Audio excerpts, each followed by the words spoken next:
So the two big frameworks that have come out have been this McKenzie community flywheel and this belonging to the brand Mark Schaefer framework. I'm gonna start off talking about those, right? So McKenzie published this study not too long ago. Oh, by the way, I'm gonna be sharing this PDF with everybody so that you have the links to all these things that we're talking about. As you can see, this community flywheel article is connected here, and you're going to be able to get to that. But McKenzie's community flywheel, pretty simple, right? 5 steps of 1, knowing your community, right? How do you get the insights and the interactions with your community in order to be able to really serve the people at scale that you are trying to serve?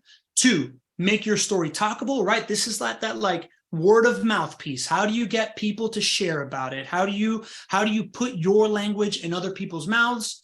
3, zooming in on a hero product. This is something that's been real tough for us to learn here at Be The Stage. But in reality, the more that you can simplify decision making, the better it's going to be for people, right? So if you can figure out a strategy to just coalesce underneath the one fundamental thing that you really believe in, and you create a product around that, the rest of your products will do well, right? So that is kind of the strategy there.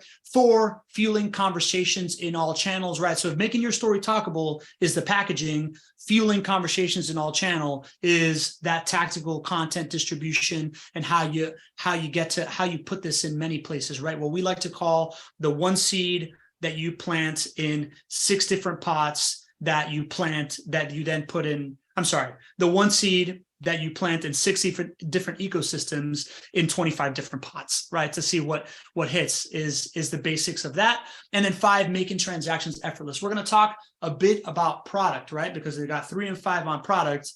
And at the end of the day, it's like speed to win, right? Like making transactions effortless can mean a couple of different things. It can mean the tech that you put behind signing up, or also just like how easy it is to want to get in, right? This idea of offer creation is a really, really underestimated thing when it comes to community. And oh, by the way, we're going to talk about this in a second, but I'm talking about specifically about community in a way that you can profit from community. We believe at Be The Stage that we're ushering in this new era of relationships over transactions and how you can build scalable, repeatable businesses with this methodology.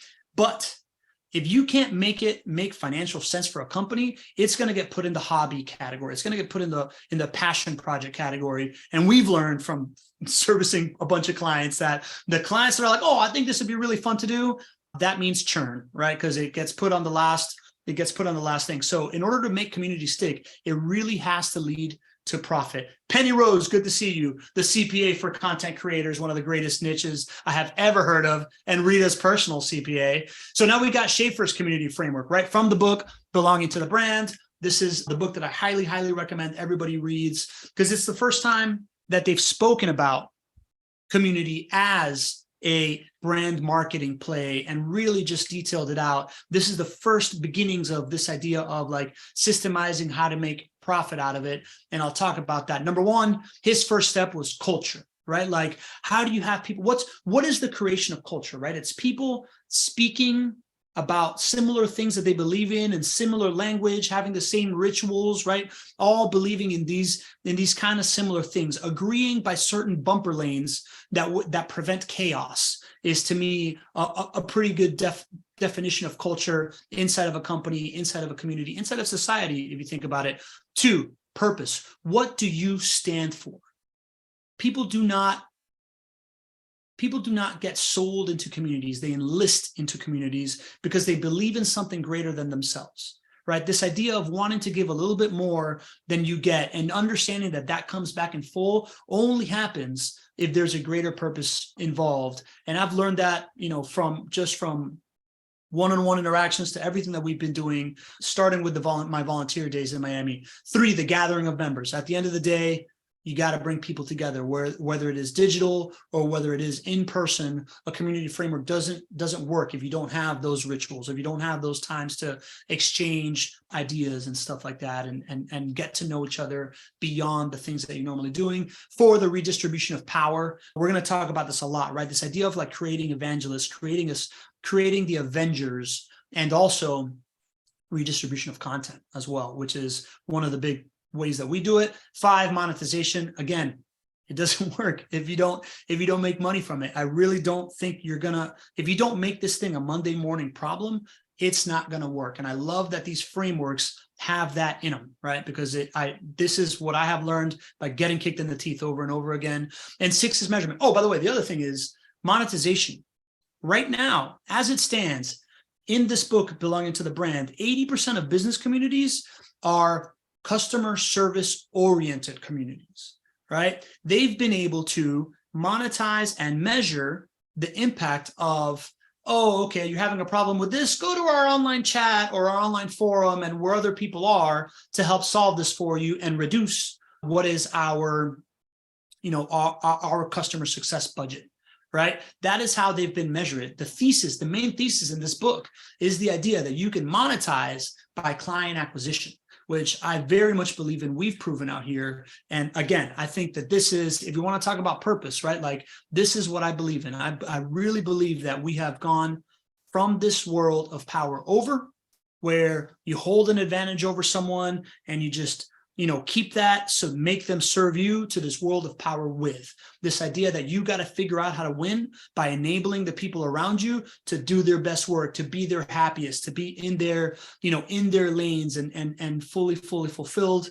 I know that the chat agrees with this, right? I know V spoke about this at length with Ikigai on our past shows. And at the end of the day, because we're moving into this world of power with, community is really the move, right? Like it's the most sustainable long-term way of getting this, right? So let's jump in. I believe that in order to execute on all these things, and we're going to be going back to these things, I've got them written here so I can keep tagging them. Rita, let me know if I start moving around and I come out of frame or whatever. But there's 3 levels. There's 3 levels to this thing, right? And I know that when either you're a person getting started or a company getting started, there's these 3 levels that you're going to have to go through for it to actually stick. It doesn't mean you can't start with community focus in mind. It doesn't mean that you can't be doing all the things, but just understand that for it to gain traction, you're going to have to move through these 3 levels. Level 1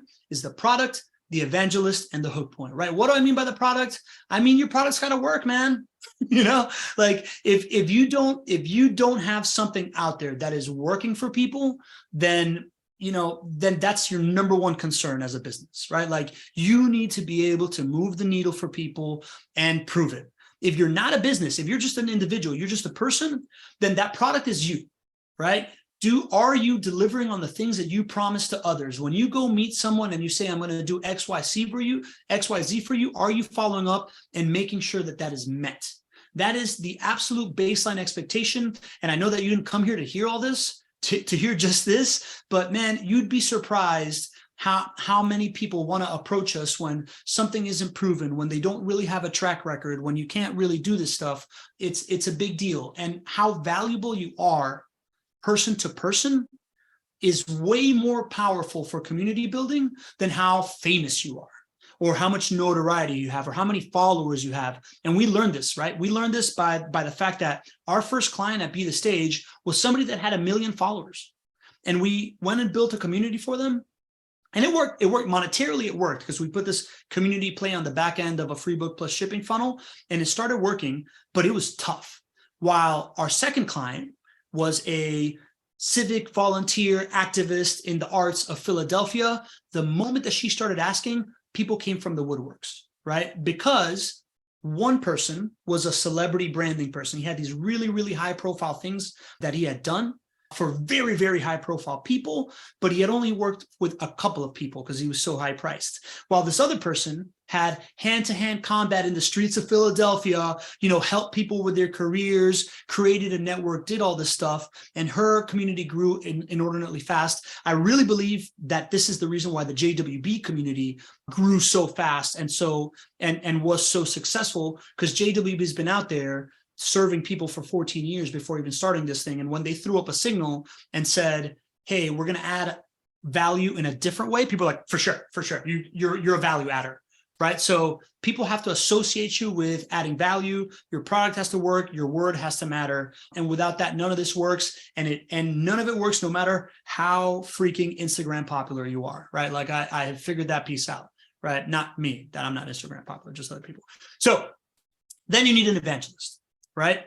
The idea that you're going to need somebody that's really kind of pushing this thing forward, right? Whether it is, again, we're talking for companies of different levels, right? If you are the CEO, the founder, right? Like it's obvious for us that our done for you product works really well when the founder is a marketing focused person and they want to be the evangelist of this thing and carry this. We look at all of our examples, right? Greg Cohen from JWB, Matt Kleinrock from Rockaway Exhibits, Daniel Wren from Wren Financial, all have really carried this mantle of an evangelist. But I've also seen other examples, right? I met Etienne Nichols at CMX. He was a super pumped up, he was a customer success guy, right? Like he was a product manager kind of type guy that had used it. And he was just like the customer success guy that was the most like into the whole thing.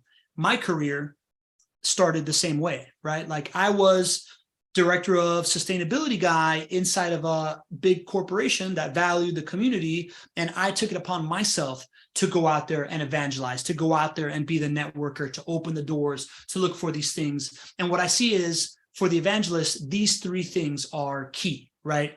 Problem obsessed, insight obsessed, and a content creator, right? Because the problem obsessed is the thing that's going to get you out there, right? The problem obsessed is the thing that's gonna get them to show up to that extra event, that extra networking event, meet that extra person, right? Like really trying to solve for a problem. And by the way, when they're problem obsessed, it's much more attractive than somebody that's product or career obsessed, right? For the majority of my career, I mean, for all of my career, right? This is why I identify so much with category design.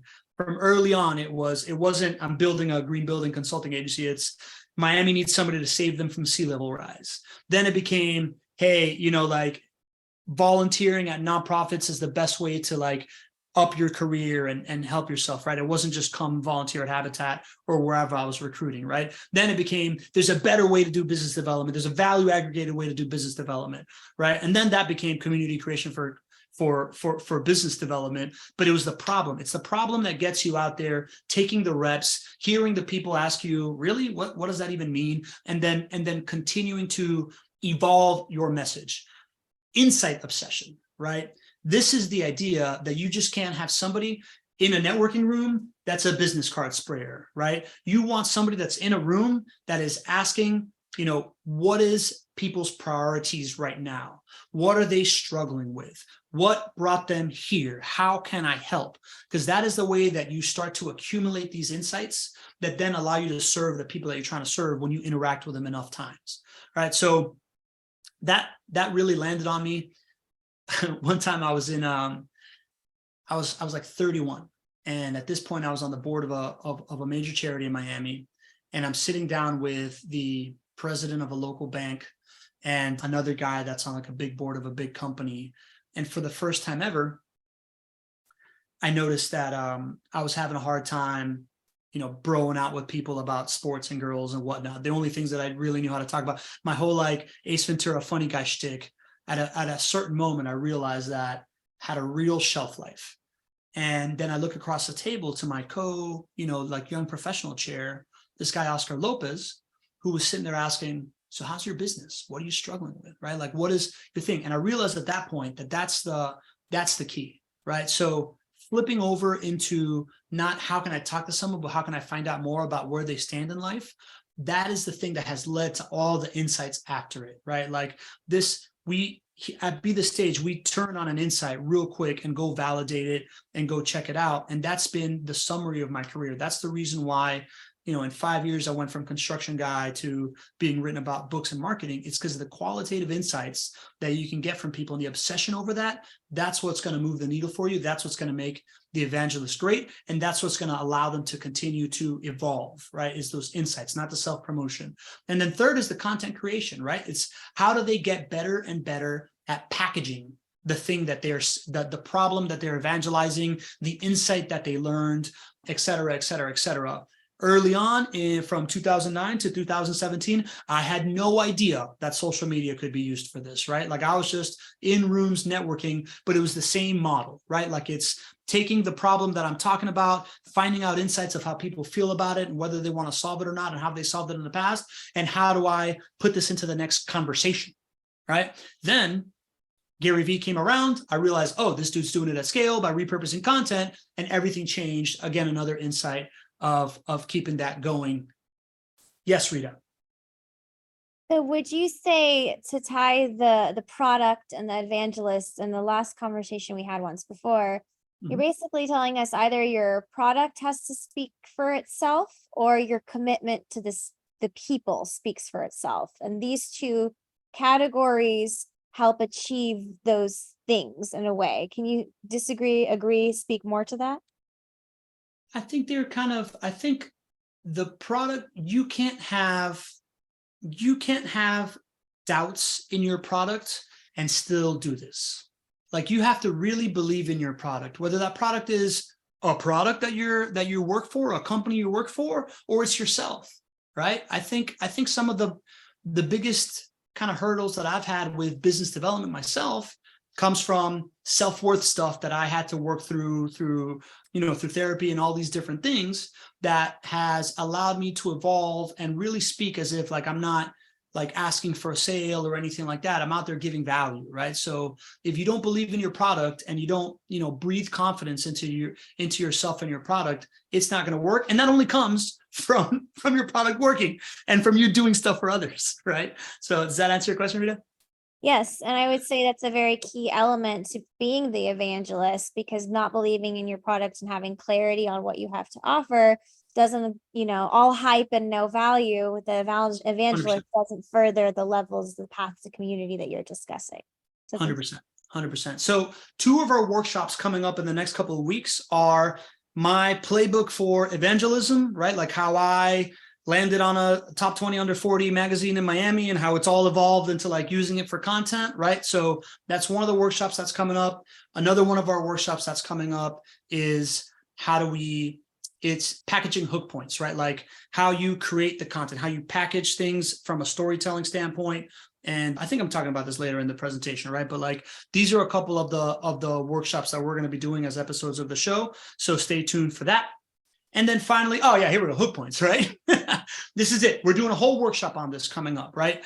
How you frame, name, and claim things, right? This is the big aha moment that I had, that I've now seen everywhere in the universe. One of the people that I most give credit to for this is, number one, Christopher Lochhead and Category Pirates. A lot of the stuff you're going to see an intersection of what I believe about category design and community coming together. I really do believe that category design, evangelism, and community all fit together. And this idea of framing, naming, and claiming is language from Christopher Lochhead.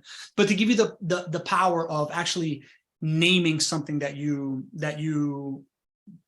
are expressing and how that hits. Amanda Holmes, author of The Ultimate Sales Machine, who is, by the way, the other book that we got written about in, we brought her in for this event, and she was telling people about this thing. She's like, all right, I'm going to show you the coolest thing. You want to know the best way to keep up with someone? I call it the signature selfie. Somebody give me your phone, right? Does the phone, takes a picture of them and goes, all right, how can I text this to you? And what she was showing is this idea that when you meet somebody and you take a selfie with them, and then immediately you're like, oh, how can I text it to myself? How can I tag you on Instagram? Whatever. You are immediately connecting and getting beyond that barrier of like, give me your email, or let me scan your badge, or whatever, or your business card, or whatever you're doing. And that BTW is something that I've always done. I just never called it something. And now every time I talk about it, I refer to Amanda. So the word of mouth that I give Amanda every single time I talk about that tactic is only because she framed it, named it, and claimed it, right? So this is a way to accelerate word of mouth. Then the next piece is, how do you deliver things succinctly? We have this framework that I think Rita really liked it when she first learned it, is the what, so what, now what? And that's just a way to move through a speaking point in a way that makes sense to the audience, right? And if you can, so I first started realizing that instead of creating keynote speeches, what I was creating was a bunch of different stories that I could layer into different speeches to prove whatever point I needed to prove. Some are in this one. This one's mostly new. Again, I felt a big responsibility, but the what is, I had to figure out a way to deliver a different type of keynote after I gave my first ever networking keynote. I had to figure out a way to put it in other people's context. And I didn't want to do it over and over again and have to create a new speech every single time. So what I did was I created this formula for packaging hook points that I call the what, so what, now what, that allow me to go from having like one 20-minute speech to having 55 different little stories that I could tell. And I could then go put each different one in different orders, depending on the audience that I wanted to do. And now I'm able to show up in different rooms and deliver a networking speech that is contextual to someone's life, using examples that are germane to everything that we're talking about. And it works really well. So what I challenge you to do is to start thinking of your content that way, right? Like, how do you frame it, right? That right there, that's a what, so what, now what, package. So just to see how it lands. And then third is storytelling, right? Like at the end of the day, storytelling, the limbic system engages in story in a way that allows people to really understand what you're saying. So studying storytelling frameworks has absolutely changed the way that I communicate with it, the way that I communicate. The best storytelling, I don't know if it's the best, but the most useful storytelling framework that I have found is the ABT by Park Howell. I'm going to send you this. I was recently on his podcast. He's got a brilliant book it's like 70 pages of how to use that ABT storytelling framework. It's the and, but, therefore, right? So we're going to have a whole workshop on this stuff. I hope you come. It's going to be super, super impactful. But that's level one. Level one is developing this stuff, right? Because at the end of the day, what happens in level one is you're out there interacting with people one-on-one, right? Like you're getting these one-on-one insights.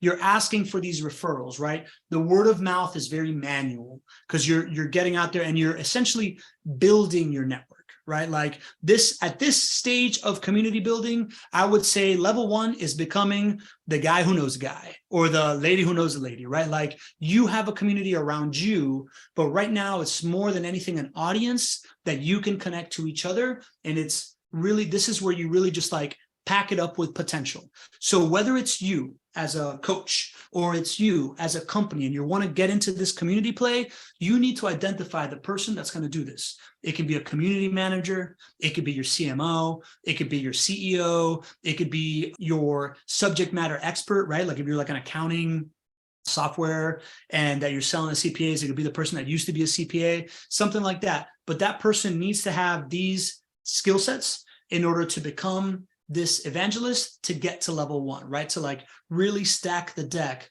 before you can really start dealing. Then we get to level two. Any questions or anything like that right now, Rita? How am I doing? You're muted. You're doing a wonderful job setting the stage for the proper steps in order to build community, because you can't do it overnight. You got to do it in levels. Take us to the next path, Pablo.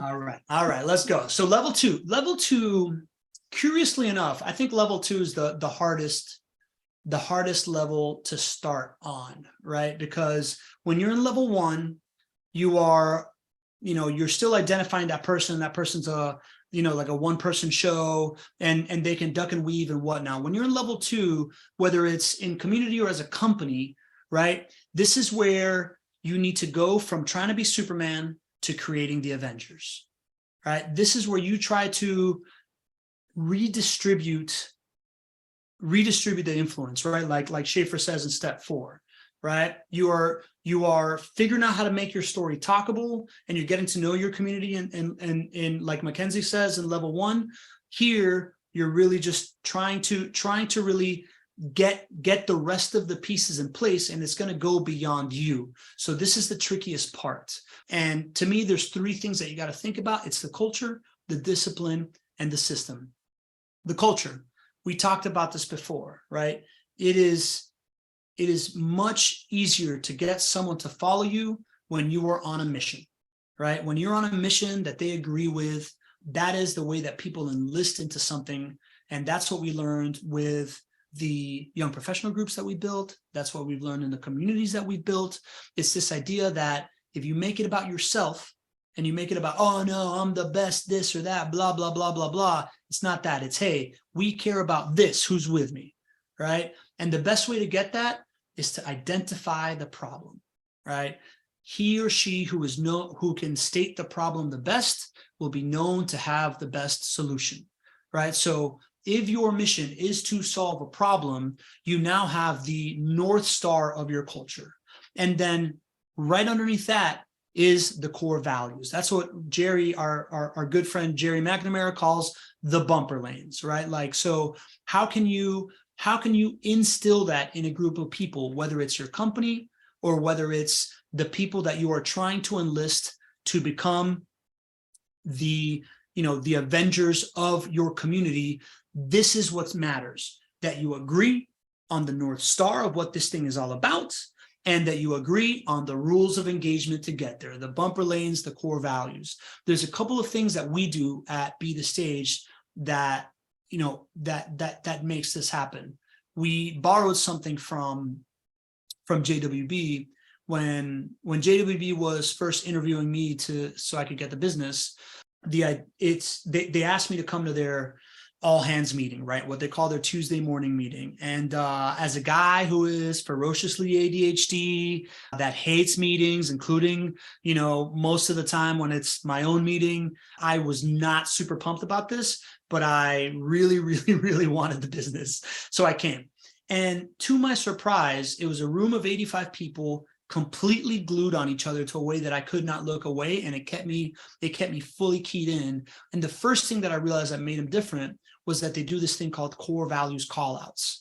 They allow someone they open space in their all hands meetings for someone from the company. Anybody from the company can stand up and recognize somebody else that has lived out their core values in an action that they performed in the week prior, right? So that is a beautiful, beautiful way to incentivize the adoption of these bumper lanes, the adoption of these core values. We do that now at Be the Stage as well. We call it caught being awesome through core values. It's my favorite, kind of like, it ends up being like 10 minutes, 20 minutes of the week, because we're very complimentary out here. But that is a great way to instill these core values, allow anybody that's new to the community, anybody that wants to be a superstar of the community, you start really, really understanding this thing, and it allows for your team to start building beyond you as well, right? If we go back to the product, once you start growing as a company, then this idea of the experience with the product, right? The experience with the thing that you solve starts to really expand beyond you as well.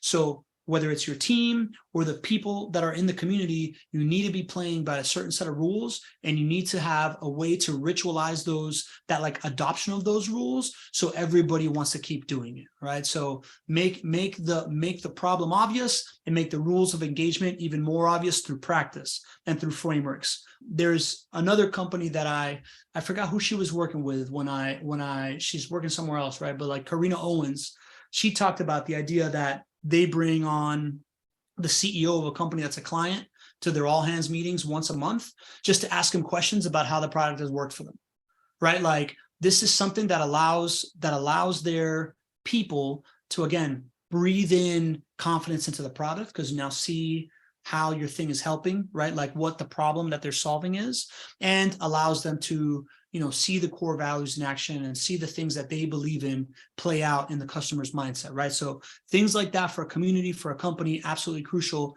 if you want to go community led. The discipline piece, this is something that I learned from JWB, and it took me about almost 2 years to really internalize.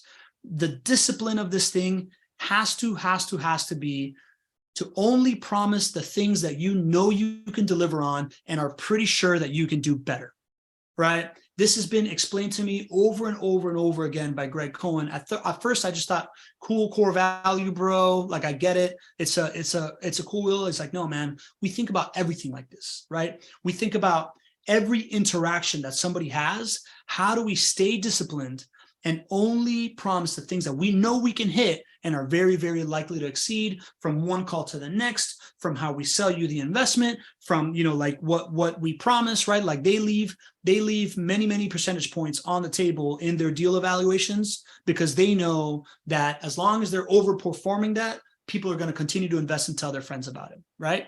So that part is really, really, really critical to do that, right? And there's different ways to think about that part. It's just from moment to moment, how can you just like really be on that and how you can deliver it. And to us, the measuring stick for that is a system, right? Like if you can't create a framework or a standard operating procedure and have clear expectations of how this thing meets it, then you don't promise it.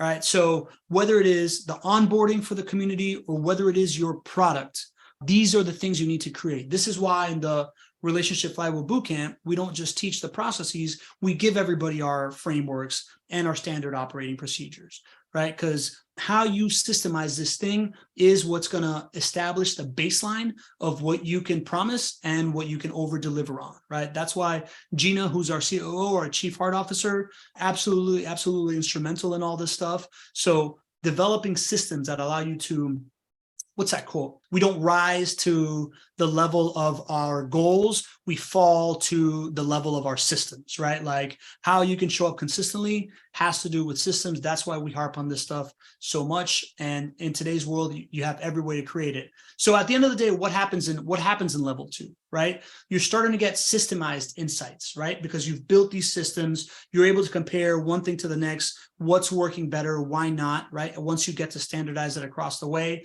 because you're under promising and over delivering, you get volunteered referrals, right? Like whether it is an opportunity to delight a customer with a gift or a special experience, or just giving somebody we don't rise to our goals, we fall to the level of our systems. That one hits home. Yeah, thanks, Melissa. So whether it's a delight thing or whatever you're doing, right? Like at level 2, you're starting to get more volunteered referrals. It's not just asking for it, because you've been able to reach a certain level of consistency. You're able to over deliver on things. And that starts to allow for the word of mouth to accelerate, which is something that you absolutely need to have a thriving community, right? Like at the end of the day, if your community is going to lead to profit, it is all about word of mouth acceleration and how you can turn that thing into a flywheel. Then there's level 3. At level 3, now you have interacted with the market a ton. You've created a whole bunch of insights. You now have ambassadors that are out there. You're not the only one. Your original evangelist is not the only one out there bringing in insights and delivering delivering these moments and talking to people. You now have multiple people, which allows you to systematize and allows you to really key in on what your unique point of view is, right? Going back to, again, category design. This is going back to this idea of purpose and knowing your community, right? And making it talkable that we talked about early on. You have differentiated either what your community is, what your product is, what you're known for, and you can now become the watering hole of the community, right? You are now the place where you can now create that watering hole, because you have created all these things around it that when someone shows up to the watering hole, they're going to be able to stay. Right. So let's talk about that. POV, John Clear, I saw you just check me on this one, man. A well-constructed point of view, according to my friend John Ruggi, who's a category design expert, has a current world order, a villain, the ramifications, a big idea, and a future state, right? And what I have learned, and we are right now trying to build a community of category designers, is that the highest level, like the kind of like the Mount Rushmore of category design guys that are the guys that wrote the book and kind of within standard deviation of that, what they talk about is that this idea of point of view, right? Like the process of trying to get to the point of view and try to write out a point of view that word for word, everybody agrees on what the state of the world order is, who the villain is, what these ramifications are, the big idea and the future state. That's their biggest deliverable. Because once you see that, once you can state it in a way where everybody has consensus, like, all right. Once you see that, you can't unsee that. So I want to show a example of that, right? So where are we here? I'm gonna read this off to you. And this was written by John Ruggi, who is, I highly recommend you connect with on LinkedIn. Good luck figuring out how to spell his name, but I'll connect you. So he just wrote this POV with his new opportunity, block spaces, right? The promise of blockchain and Web3 have always been enticing, a new way to use data that's opening thousands of possibilities across industries, right? This is the world order. But along the way, Web3 got chaotic. This is where they recognize the villain, chaos. Hundreds of competing protocols, crypto booms and busts, DeFi versus TradeFi, public and private blockchains, and so many changes in the ecosystem that just keeping up would be a full-time job. This chaos, here comes that's the villain, means ramifications that using blockchain in the enterprise isn't for the faint of heart. It means signing up for months of one-off development work. It means deciphering protocols that can't interact with your core business apps, cobbling together disparate technologies that weren't made to work together, navigating opinions of evangelists who insist that their approach to blockchain is best, right? Those are all the ramifications of this problem, this villain. Web3 chaos is why most enterprise blockchain initiatives fail to move past the proof of concept stage, but no longer. Here's the big idea. With multi-web tools and infrastructure, any business can get value from Web3 with tools that make the process simple, scalable, and accessible. No more custom dev work or expensive consultants. No more dealing with tools, right? These are the future states with tools that were designed for crypto bros. No more limits to where and how blockchain can add value. No more waiting to get started. Multi-web strips away the complexity of integrating Web3 with business applications. Connect your business to the Web3 ecosystem with little to no code. Extend blockchain applications to industry partners with a few clicks. Use the technologies that work best for you and your industry, and not those that a vendor or contractor has locked you into it. With multi-web, your business can start getting value from Web3 today, right? So that is a really tightly written point of view that includes all of those things. If you want to get really basic and you want to hear a version of that, right? So we believe that I basically started today's presentation with our point of view, right? Like, we believe that communities hit a tipping point and companies want to capitalize on this thing. They realize it's the future. They want to get in, but it's hard for them because they have been conditioned to this idea of needing an audience and needing to have like a lot of fame before they can even build a community, right? That leads to the fact that they become too transactional. They're bothering people with interruption marketing that nobody wants to see. They put off this idea of community until somebody else displaces them and builds a community underneath them. And now they can have it. They can get their business disrupted by the digitalization of products and digital giants that can't compete with relationships. So if you're not doing it, you are vulnerable. Just ask the taxi industry,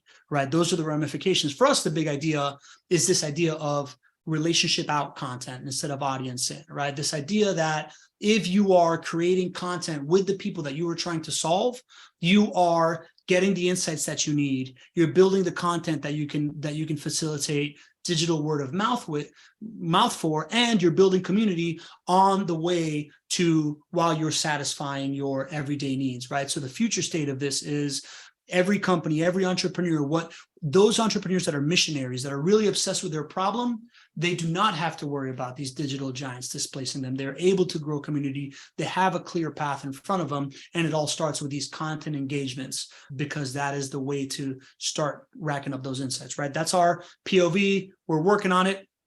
Let me know what you think. All right. So differentiation, again, we're taking from category language. Once you really understand your market, then you can understand where to differentiate. This one was big for us, right? The idea that you can differentiate across not just your category, which is what we were first obsessed with, right? This idea of the problem, relationship-driven growth, not, relationships over transactions. And then company design, right? Like how you deliver something really, really matters. Just ask Segway, right? Like Segway was all ready to disrupt the intermobilitary short form transport in the world. They had made these ugly, clunky, like two-wheeled scooter, unicycle looking things. They were the first to market. And then Bird scooters came along and they disrupted it with the business model, right? With this like shared economy of scooters that allowed you to get to and from. Product design is just as big, right? So like how you are differentiating based on the needs of your clients is a big deal. we differentiated our product a while back when we realized that nobody wants to sit down with a marketing agency and be told, this is what your business is all about. This is what I think of it. And now here you go. I'm going to build you this infrastructure about it. And now here's a bunch of homework. Give me content that I can put in this infrastructure. And we created this way of onboarding clients by interviewing their clients, creating the content that gives us the insights. And doing that, we also realized that in order for our product to serve more people, it had to be more approachable. So we created the boot camp, right? So those are two big product differentiations that we created that has really, really moved the needle for us, that has allowed us to build community, because now more people get to be a part of this and be a part of what we're doing, right? So like, think about in your product, how you can increase speed to win, how you can decrease barriers of entry, right? Like increase adoption in whatever way you can, so that you can, again, get these insights and grow this community by the people that you help. And then finally, it's building the watering hole, right? At the end of the day, the watering hole, which is where the community lays, is going to have three things. It's going to have a ritual where everybody gathers around. It's going to have common language that we all share, and it's going to have content that we all are there to consume and believe in. I think most of you know my story, right? But the power of community hit me at my brother's funeral. When 1,200 people showed up to his funeral, I looked around and I was like, man, no matter what I say about the Catholic Church, since I'm a teenager, I can never leave this place. This is my community. This is way too valuable for me. And if you really look at it and you look at that like business model, right, of organized religion, it's a community-led model, and they have all of this, right? They have the ritual where everybody goes to church once a week. They have the language that everybody shares and the answers and whatnot and the songs that they sing. And they have the content, right? Like they go through the same scriptures every single week and then provide their opinion on it, right? People are showing up for content, and guess what? They're able to evangelize the gospel because it's written in this book that they can all hand out, right? So this idea of becoming a watering hole is kind of the last piece. And all you have to do is look to one of the oldest business models in the world and see what those breadcrumbs are to create that, right? So now at level 3, you have inbound insights, right? Because you have these ambassadors out there that are evangelizing for you. You have a place where everybody gathers that can bring you all the insights that you need. And you've created this word of mouth flywheel because you have people talking in the same way about the same things, and you've made it easy for them to share it, right? Like you have redistributed this power, the fame, whatever you want to call it, right? So that's level 3. And, as you can tell, all the core concepts are these 3, right? It is how you create insights, how you get evangelists, and how you drive word of mouth, right? Your community is not going to work if you can't do these things. You need to systemize this stuff, and you need to have deliberate programs for it in order for it to work, right? So for us, that reflects directly into the content process, right? How can you create content, right? So content is the way to drive digital word of mouth, is the way that I want you to look at this, right? Because it's one thing for you to tell somebody how cool I am or how smart I just sounded. It's another thing for me to share this in a podcast and you go tell your friend, oh my God, this dude's got the answer that I needed. Go check it out in this podcast, right? Like, how are you making content in a way that is shareable, that also drives the insights that you need, right? And is able to create evangelists. That's why we believe in this, the thing that you're doing right now, this internet talk show, as the center point of a community, right? Like if community professionals call it engagement and programming, for me, I just call it the motor, right? Because if you're able to interact with many people at once every single week while you're creating your content, you're getting the insights as you're doing them through the questions and through who shows up. Right? Like I know based on you showing up to this call or you registering for this thing that I'm talking about something that's important to you. That's an insight. I know based on the questions being asked where you're struggling or what I'm not explaining right or what I haven't packaged correctly for you to understand. Right? And all those insights drive the next iteration of this thing to accelerate that digital word of mouth. That is the thing that allows your community to grow beyond your 20 best friends. Right? Like you need to have people out there that are coming in that have never met you in order to get a community going. And evangelists, right? Because we have this stage, we're able to bring in people like V, who I want as an evangelist for myself, and give him content about himself and his awesome company that he can share on social media. And by promoting him, then he's also evangelizing what we're doing, and I'm evangelizing him together. Right. So this is where you got it, man. This is what your content process needs to look like. And to build that engine, we suggest this 90-day sprint methodology of ready, fire, and aim. This is what we do with all of our clients. The ready stage is just like, what is your current insight thesis? If you're starting from zero, it's just like, man, what do I think? Right? Like, what do you think is happening? How do we like take that and organize those insights into a way that you can go test to see if it lands? You build a plan, you build the pipes, and then you fire. You start showing up with whatever your content stream is going to be. You start seeking insights any way that you can, right? Whether this is like a show or you're just networking at different conferences of your industry, same exact formula, right? Like, you're seeking these insights, you're seeking to validate these insights, and you're seeking to build ambassadors. You're seeking to create people that you can co-create with, right? That you can power with each other. And then after 90 days, you evaluate whether you're right, you form the new point of view, and you repeat, right? Like, this has not been as obvious to me how effective it is as what we just experienced with Daniel Wren, who's our client. He's got this Finance for Physicians podcast. We did our whole process, right? We interviewed his clients, got all the insights, created the content around it, started distributing it, put out the podcast, made it an internet talk show, and redesigned his guesting strategy to lead to results. And through those conversations, he developed a new insight, right? It went from, hey, man, doctors are just always behind the 8 ball because the system is against them, and that's why they need help with their finances, to, the problem is that since doctors are behind the 8 ball because all they can do is learn medicine for the first 30 years, and they don't make money until you're 30. And at that point, they're making a bunch of money, but they have a bunch of debt, and they're already stuck in these complex decisions. They think that they need to work themselves to death to get out of it. So they're constantly looking for side gigs, and that just means more work. They're constantly looking for passive income, which doesn't really move the needle until you've stacked enough income in order to create that. So they're obsessed with this, like, retire early. It's called FIRE, right? Like financial independence, retire early thing, which essentially tells them that they just got to work themselves to death for 10 years so that in 10 years they can stop doing what they love and do something else. Right. And that's not the problem. The way to solve that is through entrepreneurship. Entrepreneurship is when it's going to break those shackles. Based on all the people that I've interviewed and people I've seen, this business model, this direct care business model, is what works for doctors. They're my perfect client. So let's start making content about this, and let's make a new keynote about this and a new POV about this. Right.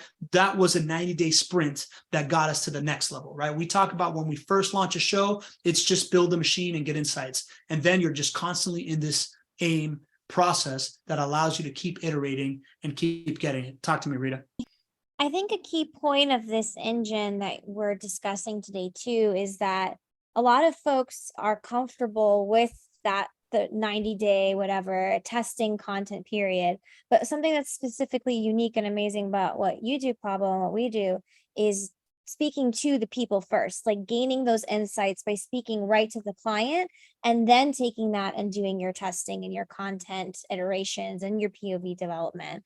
And I think, instead of having to create in our own perspective what we think might resonate, doing that insight data, market research analysis first, and then doing this 90-day sprint what you're talking about is a key component that anyone can do regardless of your business size, your niche, your industry, and your tenure in the role that you're in. Yeah, that's a great call, Rita. So if you don't have a show already and you want to create a content strategy this way, it's exactly what she just said. Instead of just sitting around thinking, what do my people want? Reach out to your people, interview them across. So we interview them across unique value propositions and client journey. And what does that mean? That means whatever you think is valuable that you're really doing, right? Like get that in your head, and then think about, where is your client when they are problem aware, and solution unaware? Then where are they when they're problem aware and solution aware? Then where are they when they're like aware of the solution and looking for and looking to evaluate who can do it.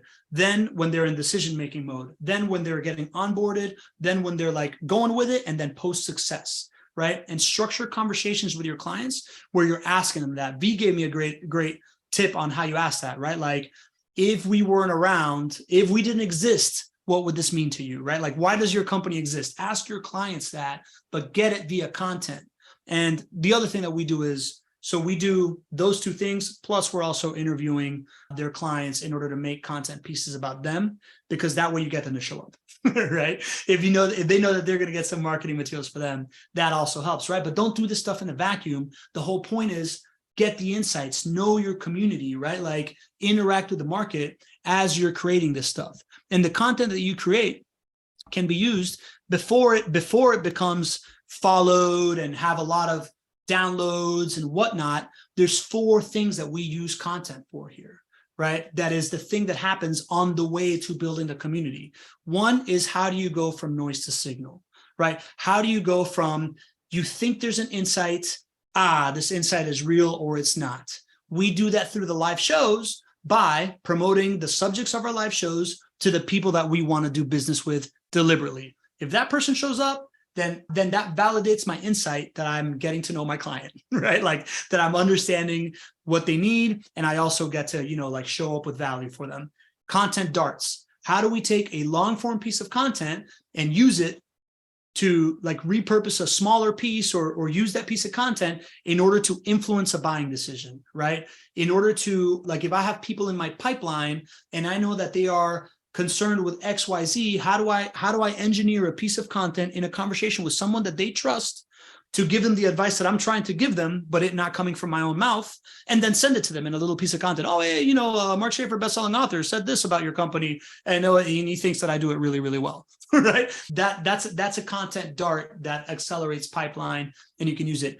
Table setting. How do you create content that answers the question of, do I trust this person? And is this for me? And is this interesting, that they can listen to before they even take a meeting for you, right? Like, many of you have scheduled a meeting with me. I have in my Calendly upload, I have, send me a piece of content that you've been in so that I can do homework on you. And oh, by the way, here's my, like, super cool 10-minute storytelling rap intro of my company, that I know when people have listened to it, because they show up and they treat me completely different, right? How do you accelerate the social validation before you get there? And then 4th is content magnet, right? Like, how do you create this, like, compilation of stuff that you can then put out there that people are going to be attracted to, right? So, like, if you've interviewed 15 of your clients about, like, we did this with a general contractor.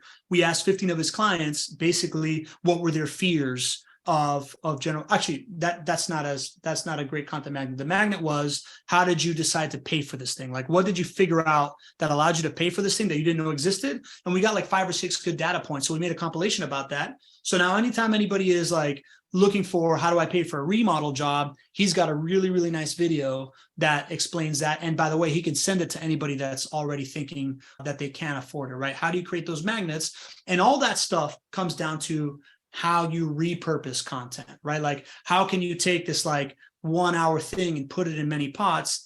And for that, we have created a gift for all of you. So we've created an infographic that explains all of our repurposing methodologies, so you can do it yourself, that has live links to videos where I'm explaining it, and you're all going to get this thing as a gift.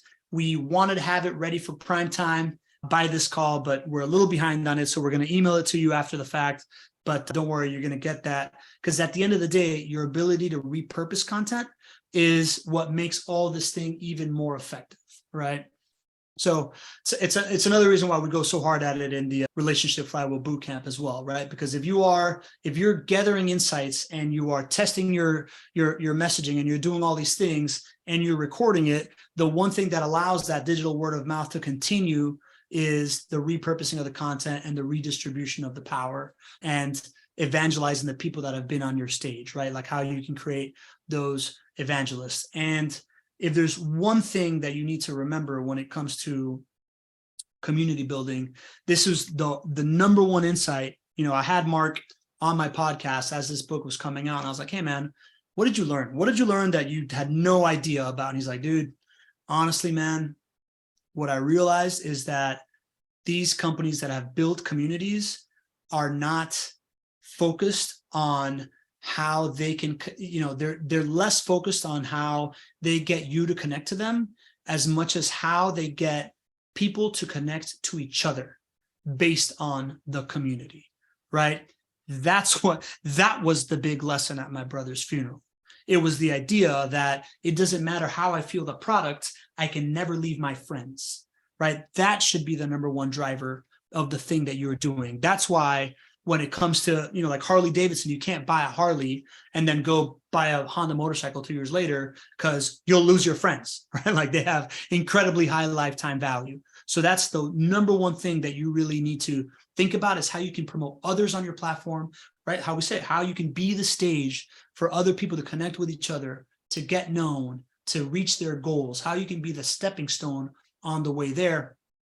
And let's hold me accountable here, right? So when it comes to Schaefer's framework, the idea of culture and purpose, we talked about, right? Like we talked about this idea of how you can use different methods to get people that speak the same way, right? And believe in the same things and have a similar purpose and have similar core values. Gathering members, absolutely crucial, right? Like we really believe that this idea of relationship flywheel built on an internet talk show is the most low friction way of gathering people on a regular basis. But whatever you're doing, whatever platform you're in, you need to have that thing that everybody shows up to. That is the, like the trademark thing where everybody gets together. Redistributing power, right? The way that you repurpose content and you share it around, big one. Monetization, right? Like how you can create speed to win, how you can create better adoption of your product makes a really, really big difference. And measurement. And measurement, what Schaefer told me is that the number one measurement that they look at is engagement and social sharing, right? Digital word of mouth, right? Like how that is how you gauge if it's working or not. It is how many people are coming to you like, oh my God, I saw this thing and I need to talk to you about it, right? Like that is the way that you measure your community early on, and those impacts and the insights that you drive from those people coming in, as well as the revenue that you drive from those people coming in. Once it's fully evolved, you're going to see a very clear differentiation between pipeline velocity of people that come into your ecosystem and how quick they move to doing business with you, and their average order volume, right? Like they're going to spend more with you quicker than people that don't go through the community, right? Like that is the measurement that we've reached with our most mature case. And then the McKenzie community flywheel, right? Know your community. How do you interact with them? How are you getting yourself in the same place as the people that you're trying to serve is completely paramount. Making your story talkable, right? Like whether it's your point of view or the way that you package your hook points or the way that you story tell, you really, really got to do that to drive that word of mouth. Zooming in on that hero product. I'll talk about that in a second. Fueling conversations across all channels. Again, that's content repurposing and distribution, and making the transaction effortless. Zooming in on a hero product, right? Is how easy do you make it to do business with you so that more people get to experience it and it's easier for them to like justify it to themselves, right? That's why we went through this whole arch of, we don't launch a show the same way that every other marketing agency does it by interviewing people and then telling them what they're supposed to do. We do it by interviewing their clients, getting the insights, creating the content that's already going to work in the darts and in the table setting and in the story market. And from there, we build a show for people. And making it effortless was the relationship flywheel bootcamp, right? Instead of having to pay us 15 grand or, to like do these content activations, or to pay us 80 grand to do this for you for the year, doing the relationship flywheel bootcamp for just $1,500 allows more people to like really understand what it is, apply it for themselves, allows us to get more insights, and allows this thing that we created to breathe and evolve without us there, right? Like the redistribution of power, and that brings more people into the community, which accelerates the digital word of mouth. So we know show concepts that's changing for the B2B community builder, right? Like what we call our content lanes, is going to be shifting to this stuff that we presented in this presentation. We're going to be talking much more about how to get insights. We're going to be talking much more about creating messaging, creating evangelists, the science of word of mouth, right? What we like to call psychology and behavioral science and influence and all these good things, and the return on corporate culture, right? Like, how do you drive a great corporate culture? How do you drive culture across an organization? These are all paramount things to community building. And that's why we're the B2B community builder show, but this isn't just for community managers, right? These is for executives or leaders or people that want to build community. Need to understand that you need these things around it in order for it to thrive. Most communities fail. That's the other finding of this, belonging to the brand book. If you don't go through these 3 levels and create the ritual and the watering hole and the repurposing and a way to be a stage, it's not going to work for you, which is why we talk so much about this stuff and not about community management, for example, right? So it was really important to us that we really align this content stream with how you succeed. And, we really wanted to organize it all in a way that you would understand. And beyond that, we are also going to be doing these workshops coming up, right? Like, so the Becoming the Evangelist workshop is going to be coming up in a couple of weeks. The packaging of hook points, we did this for Donnie Boyvin's VIPs for his summit. It was really, really awesome.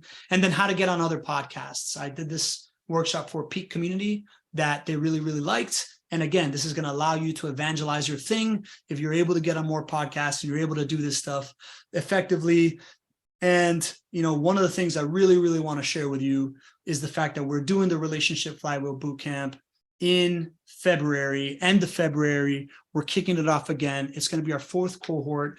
Our last cohort, man, we really nailed it. Really, really excited for what this product represents. It's only $1,500, and you're basically going to get six live weeks of cohort training with us, implementation sessions, right? Like actual study halls where everybody's putting it in together, teaching sessions where you're learning the concepts. You're going to get all of our SOPs, all our guides, all our templates, right? Like your ability to systemize is going to be huge. Access to our community on Facebook, which is becoming really cool. Easily tweakable branding templates and stuff like that, and forever access to the recordings. So we're doing it for $1,497, whatever the fuck, $1,500. We're going to do, for those of you that came, the first 5 that sign up get $500 off. So if you put in first 5, you get to have it. So I would love to have you there. This is really the way that we are allowing for our thing to really become a community when it comes to that digital word of mouth thing, right? Like we're at that level 2 phase in it, in the sense that I think it was Big Mike, who's got this engineering firm out of Colorado, gave me a hard time about needing to charge more. Like, it's just like, I can't believe how much time you spend on everybody and blah, blah, blah, blah, blah.